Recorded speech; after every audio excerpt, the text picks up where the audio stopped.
स्वागत है आपका यूट्यूब चैनल पर। कॉस्ट अकाउंटिंग की एमसीक्यूज़ की सीरीज में आइए देखते हैं कुछ क्वेश्चंस को। फर्स्ट क्वेश्चन हमें दिया हुआ है bin card is a, options दिए हुए हैं इनके। Quantity as well as value wise record of material received issued and balance, quantitative record of material received issued and balance, value wise record of material received issued and balance, और a record of labour attendance. जो bin card होता है वो store में store keeper के द्वारा maintain किया जाता है, और स्टोर कीपर जो होता है वो स्टोर में केवल और केवल जो क्वांटिटी रिसीव इशू या बैलेंस है उसी की ही रिकॉर्ड एंट्री करता है। तो यहाँ पर जो करेक्ट आंसर होगा वो होगा option number B, quantitative record of material received issued and balance. Next जो क्वेश्चन है, स्टोर लेजर इज ए, जो स्टोर लेजर होता है वो अकाउंट्स डिपार्टमेंट के द्वारा मेंटेन किया जाता है। स्टोर लेजर में हम दोनों यानी कि क्वांटिटी के साथ साथ वैल्यू वाइज भी रिकॉर्ड एंट्री करते हैं। तो जो इसका करेक्ट आंसर है वो होगा option number A, quantitative as well as value wise record of material received issued and balance.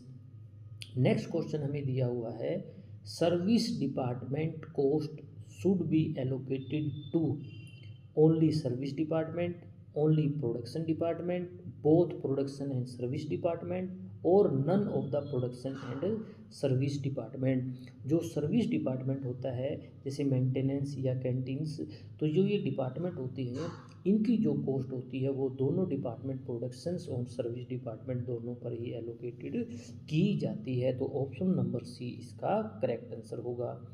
Next question हमें दिया हुआ है most suitable basis for portion insurance of machinery would be.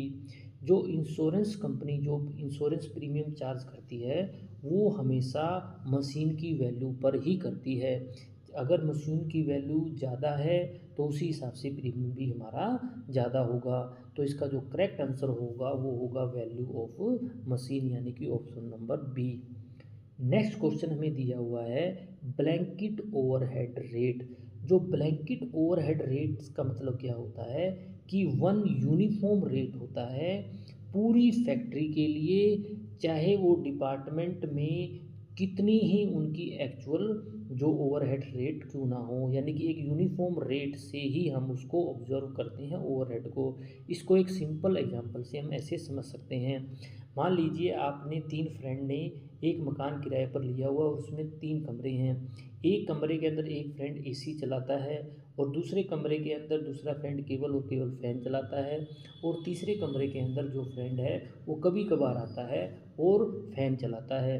अगर महीने के अंदर उन तीनों कमरों का बिल 3,000 रुपये आता है तो ब्लैंकेट ओवरहेड रेट के हिसाब से 1,000 रुपये यूनिफॉर्म रेट उन तीनों कमरे के ऊपर अलग अलग जो होंगे 1,000 रुपीज़ ही एलोकेट होंगे। तो ब्लैंकेट ओवरहेड रेट्स का मतलब यहाँ क्या हुआ कि एक uniform one single overhead abortion rate होगा फॉर द होल फैक्ट्री। तो इसका जो करेक्ट आंसर है वो हमारा है ऑप्शन नंबर ए।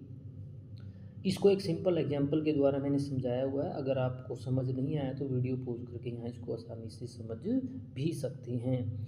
नेक्स्ट क्वेश्चन हमें दिया हुआ है selling price ₹6 per unit, variable production cost ₹1.20 per unit, variable selling cost ₹0.40 per unit, fixed production cost ₹4 per unit, fixed selling cost ₹0.80 per unit, budgeted productions and sales for the year are 10,000 unit, what is the company break even point. हमें break even point निकालना है। Break even point निकालने के लिए हमें क्या चाहिए, PV ratio या कंट्रीब्यूशंस। तो सबसे पहले हम कंट्रीब्यूशन निकाल लेते हैं। सेलिंग प्राइस पर यूनिट हमें दिया हुआ है, वेरिएबल कॉस्ट हमें दी हुई है, production variable production cost ₹1.20 per unit, और variable selling cost ₹0.40 per unit, यानी टोटल वेरिएबल कॉस्ट जो हमारी निकल के आती है वो आती है ₹1.60। तो कंट्रीब्यूशन हमारा कितना निकल के आएगा, सेल्स प्राइस यानी कि selling price minus variable cost आता है 6 माइनस 1.60 इक्वल टू 4.40 हमारा कंट्रीब्यूशन पर यूनिट निकल कर आता है। अब हमें चाहिए फिक्स्ड कॉस्ट। तो फिक्स्ड कॉस्ट के लिए हमें 10,000 यूनिट दी हुई है, हमारी पर यूनिट फिक्स्ड कॉस्ट कितनी दी हुई है, fixed production cost ₹4 per unit and fixed selling cost 0.80 per unit, यानी कि टोटल जो फिक्स कॉस्ट आती है वो आती है 4.80 per unit. 10,000 multiply by 4.80, total हमारी फिक्स कॉस्ट निकल कर आती है 48,000। तो जो हमारा ब्रेक इवन पॉइंट होगा वो क्या होगा, fix cost divided by contribution per unit. जो हमारी break even point in units निकल के आती है वो आती है 10,909 यूनिट्स। नेक्स्ट क्वेश्चन हमें दिया हुआ है, इन मेक और buy decision it is profitable to buy from outside only when the supplier price is below the firm own. Option दिए हुए हैं fixed cost, variable cost, total cost या prime cost. तो हमारे लिए कब प्रॉफिटेबल होगा कि हम खुद बनाएं या बाहर से खरीदें। अगर हम बाहर से खरीदते तो हमारे लिए तभी प्रॉफिटेबल होगा जो हमारे सप्लायर का जो प्राइस है हमारी फर्म के वेरिएबल कॉस्ट से कम हो। तो जो ऑप्शन नंबर बी है वो इसका करेक्ट आंसर है, क्योंकि जो वेरिएबल कॉस्ट है वो ही हमारे लिए यहाँ रेलिवेंट है, क्योंकि यही हमारे डिसीजन के हिसाब से जो है रेलिवेंट है। जो फिक्स्ड कॉस्ट है वो हमारे लिए यहाँ इरेलीवेंट है, क्योंकि फिक्स्ड कॉस्ट हमारे प्रोडक्शंस के हिसाब से चेंज नहीं होती, चाहे हम प्रोडक्शंस करें या ना करें वो तो हमें बियर करनी ही होती है। तो ऑप्शन नंबर जो बी है वो इसका करेक्ट आंसर है। नेक्स्ट क्वेश्चन हमें दिया हुआ है, when the sale increase from ₹40,000 to ₹60,000 and profit increase by ₹5,000 the PV ratio is. अगर हमारी सेल इंक्रीज हो जाती है 40,000 से 60,000 और प्रॉफिट इंक्रीज हो जाता है 5,000 रुपीज़ से, तो हमारा पीवी रेशो कितना होगा। तो पीवी रेशो निकालने का फार्मूला हमारा है change in profit divided by change in sale और मल्टीप्लाई बाय 100।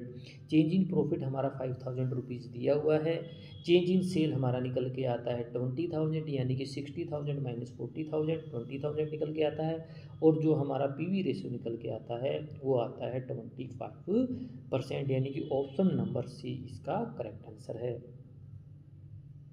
नेक्स्ट क्वेश्चन हमें दिया हुआ है, batch costing is suitable for, हमें दिया हुआ है sugar industry, chemical industry, pharma industry या ऑयल इंडस्ट्री।